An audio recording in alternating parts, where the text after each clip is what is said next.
కర్నూలు జిల్లా ఉరుకుంద శ్రీ లక్ష్మీ నరసింహ ఈరన్న స్వామి దేవస్థానం ముందు మహిళా వ్యాపారులు ధర్నాకు దిగారు. కుంకుమ విభూది అమ్ముకునే షాపులను తొలగించడంపై తీవ్ర ఆవేదన వ్యక్తం చేశారు. 50 ఏళ్లుగా తమ తాత అవ్వల కాలం నుంచి తోపుడు బండ్లపై వ్యాపారం చేసుకుంటూ జీవనం సాగిస్తున్నామని తెలిపారు. కొన్ని షాపులు ఉంచి తమ షాపులు మాత్రమే ఎందుకు తొలగిస్తున్నారని ఆలయ డిప్యూటీ కమిషనర్ ఈవో వాణి గ్రామ పెద్దలను ప్రశ్నించారు. అప్పులు వడ్డీలకు డబ్బులు తెచ్చి వ్యాపారం చేస్తున్నామని, శ్రావణ మాసం మరో 2 వారాలు ఉన్నందున షాపులు పెట్టుకునేందుకు అవకాశం ఇవ్వాలని కోరారు.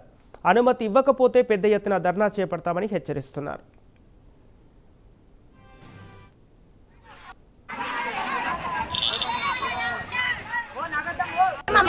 నష్టపోవాలా చెప్పండి. ఇదొక్క నెల మాకు ప్లేస్ ఇవ్వకుంటే మనం ఎక్కడ పోవాలా చెప్పండి. అయిపోయింది కదా, మేము ఏం అడుగుతాం వాళ్ళకి. ఒకసారి వచ్చే సంవత్సరం ఎట్లా పేపర్లకి ఇచ్చేయండి. ఒకవేళ షాపులు ఇవ్వంటే ముందే చెప్పేయాలా, మాకు నెల ముందరే చెప్పేయాలా అంతే. మాకు ఇప్పుడు ఇట్లా టైంలో నా ఇబ్బంది పెడితే మేము ఎవరు పోయి అడగాల? మేము అట్లా ఇప్పుడు వచ్చి ఇలాంటి పరిస్థితుల్లో ఇప్పుడు వ్యాపారస్తులు ఇబ్బంది పడాలా, సారోళ్ళు ఊరోళ్ళు అందరూ ఇబ్బంది పడాలా. ఆ పరిస్థితి ఎవరికి వద్దు. అందుకే మీరే న్యాయం చేయండి. న్యాయం చేస్తే మేము ఏం అడుగుము.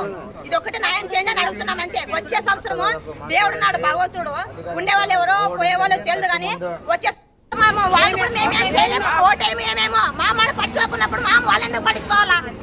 మాముంటే వాళ్ళు, మేమే లేనప్పుడు వాళ్ళు ఎక్కడి నుంచి మళ్ళీ మేము కూడా పట్టించుకోము. అప్పుడు రేపు పొద్దున వాళ్ళు మా వరకు వస్తే మేము కూడా పట్టించుకోము అంతే.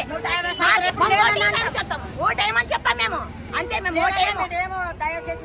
మీ వరకు మేము వచ్చినాము, మమ్మల్ని మాకు పట్టించుకోలేదు. మేము ఎందుకు ఓటేయాలా చెప్పు? మేము మీ వరకు వచ్చి మేము బతుకుతాం, ఏదో కడుపు తిప్పులమని అన్నాము. లక్షలు డబ్బులు తెచ్చి ఒడ్డుకేసి మేము ఏదో సరుకు తెచ్చుకున్నాము, మమ్మల్ని పట్టించుకుంటా లేదు. ఏమి ఇది ఒక్క నెల కదా మాకు ఉండేది. 2 రోజులు వాళ్ళు ఎక్కడ ఇచ్చినా అక్కడ పెట్టుకుంటాం. మేము పుట్టి పెరిగి ఇదే ఊర్లోనా బతుకుతున్నాం. మేము బేఊరు కాదు, ఇదే ఊర్లో బతుకుతున్నాం కాబట్టి మా కడుపు తిప్పమని చెప్తున్నాం. ఉన్న గ్రామస్తులకి న్యాయం లేదు, మేము ఎక్కడ పోవాలి, ఎవరు అడగాల? మేడము ఊరు వాళ్ళు పట్టించుకోకపోతే మేము ఎవరు